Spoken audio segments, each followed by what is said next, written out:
Welcome back to Murdaugh Week at Lunchtime True Crime. Listen, the final part of the Netflix series, Murdaugh, A Southern Scandal. We're covering it today to wrap up Murdaugh Week. But look, if you missed the first three parts, child, go back and rewatch because this is part 4. The trial. We're at the trial, right? And Rogan Gibson, like the video, subscribe to the channel. Rogan Gibson has taken a stand and he has identified Alex Murdaugh's voice on Paul Murdaugh's video from his phone. Ooh, I done talk my throat dry. And if you look at those videos, you see the footage from the court case, Alex's face, when you can hear his voice and you can identify him. It's like, oh, they got me. Ultimately, Alex decides to take the stand, which, listen, that video sunk him. But this is what I noticed when Alex took the stand. Normally, if the defense gets up and calls a witness, they say, the defense calls insert person's name. That is not what happened. Jim Griffin stood up and he said, Richard Alexander Murdaugh would like to take the stand. So you saying when this goes bad, it's not my fault? Got you, Jim. Got you. So Alex gets up there and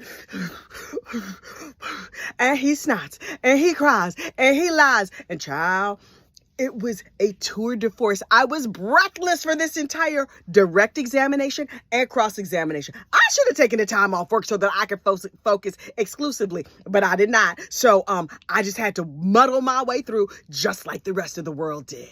Alex got up there and told his lies with the whole world watching. Okay, fine. So finally, it's all said and done. The women of the Murdaugh case got up there and showed up and showed out. You know it's true. I know it's true. Everybody knows it is true. I'm talking none other than Miss Jeannie Seckinger. I'm talking Blanca Simpson. I'm talking Miss Shelley. Who was the other one? Seems like there was another one.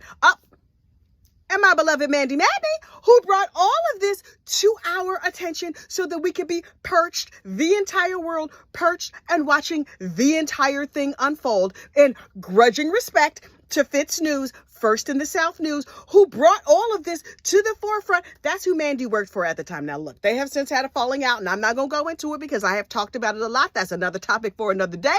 And Fitz News, First in the South News, it took me forever to figure out why they call Fitz News. Turns out, stands for First in the South. But anyway, Fitz News replaced Mandy Madney with Jen Wood, who is also well-versed in the whole Murdaugh saga. Jen Wood, who I have previously called Discount Mandy Madney, but I have come to understand that Jen Wood should not be compared. No woman should be compared to another woman. And Jen Wood is precious and wonderful in her own right. So now we call her professional journalist Jen Wood, although sometimes in the back of my mind, I still think of her as Discount Mandy Madney, but that is wrong. Anyway, these women on this case got up and were like, listen, we know this is the South, and we know some of y'all think we are second-class citizens, but let us stand up, particularly those of us who are underserved and are underrepresented and who y'all don't think nothing of. You brushing your shoulders off, we gonna let y'all know. It was a bunch of women on the jury, and they were like, okay, take some notes, see what you've been up to. Word on the street is that the jury goes back to deliberate, right? And everybody's like, la, la, la, this is probably going to take a while. The jury might hang. And then the jury requests monitors. What was y'all looking at? Did you want to see the Paul video? Did you want to see the body cam footage? Did you want to see Alex, who was just like, I'm so terribly sad. Oh, hey, how's your mom and them? Good to see you. Okay, where was I in my mid-cry? Oh, yeah, this is a terrible situation, blah, blah, blah. The jury requested monitors, and the defense was like, oh, that's a very good sign because they are examining everything. Oh, wait, what? Before I finish that sentence, they have a verdict? Ooh, they have a fast verdict. That's bad. That's bad. And so everybody goes back into the courtroom. The whole world goes back in front of their TVs. I was perched. I was ready. I had to see every moment of it, every single moment. So we go back in, right? And we're watching, and Miss Becky stands up, and I was like, Becky, girl, don't mess this up. We know it's a lot of chattering you in these streets today. But on that day, we were like, look at Miss Becky. She's like the housekeeper of the whole. She keeping everything all in order. And so Judge Newman, and all his dignity and class, is like, bring the jury. The jury comes. Miss Becky, Judge Newman looked at it and was like, guilty. That seems right, because he's a lying sack of sugar.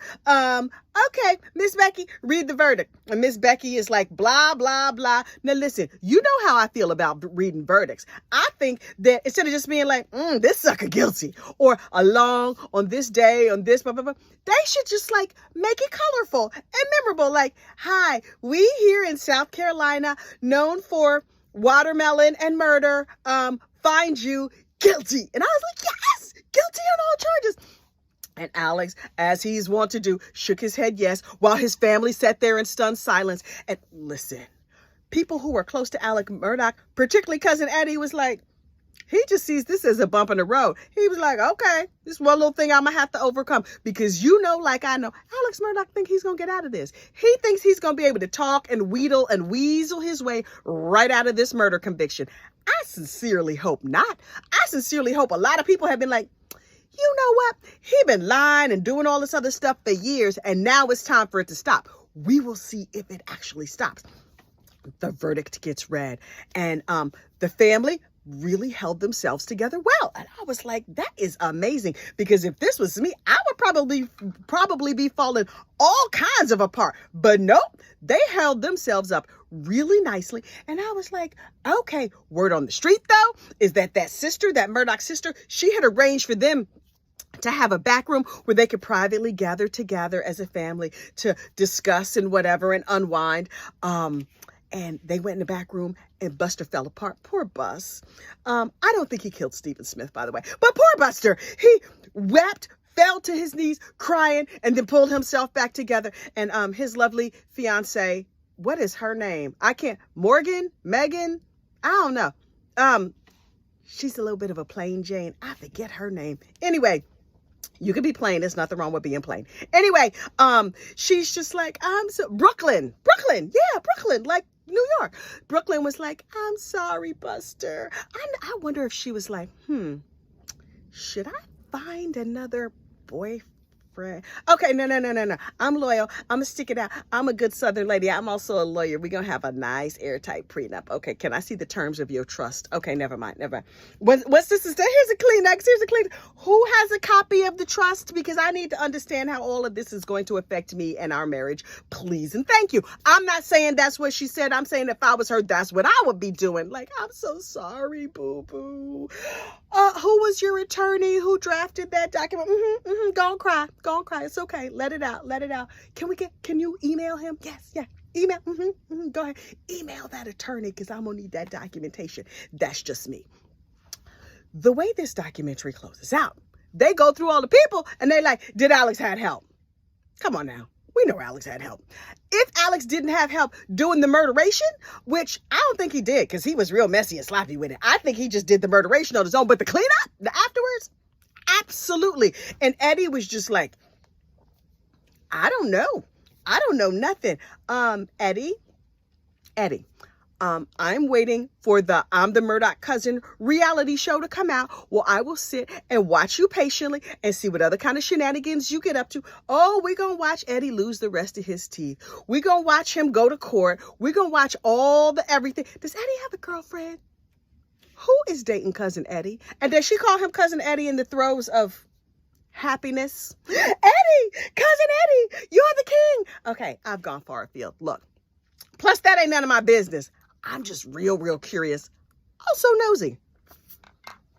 Look, we're going to move on to Deadly Dentist Week, because who does not love a deadly dentist? I love a deadly dentist. But the one last thing I need to say about this Murdaugh situation, at the end of the doc, Bubba, who now lives with Blanca, two beautiful souls together, go visit Maggie and Paul there at the graveyard. Bubba, he's a very good boy. He still has his little stuffed duck in his mouth. My dog has that same stuffed duck. Actually, I think she has two of them. Has his little stuffed duck, and he goes out to see Maggie and Paul, and he sniffs the flowers. Murdaugh family, how come Maggie and Paul do not have real gravestones? There's not a foot marker, just like the little flat concrete on the ground that says who's laying there, date of birth, date of death, no tombstone, no nothing. Has all y'all money gone towards defending that, Mama Luke? What? Well, I don't help a sister understand. If for nothing else, the PR is terrible that these people have been dead for 3 years and you still got temporary markers up. What? Well, Bus Pastor, do the terms of your trust not permit for you to lay out a couple grand for your mom and them to have some real grave markers?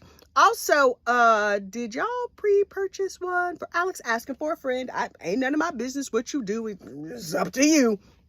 But if there's some hero women in the Murdaugh family, which I do not know, unclear, y'all need to step up and stop looking crazy, because y'all looking crazy right now. Maggie's family, the Brandstetters, where is Maggie's grave?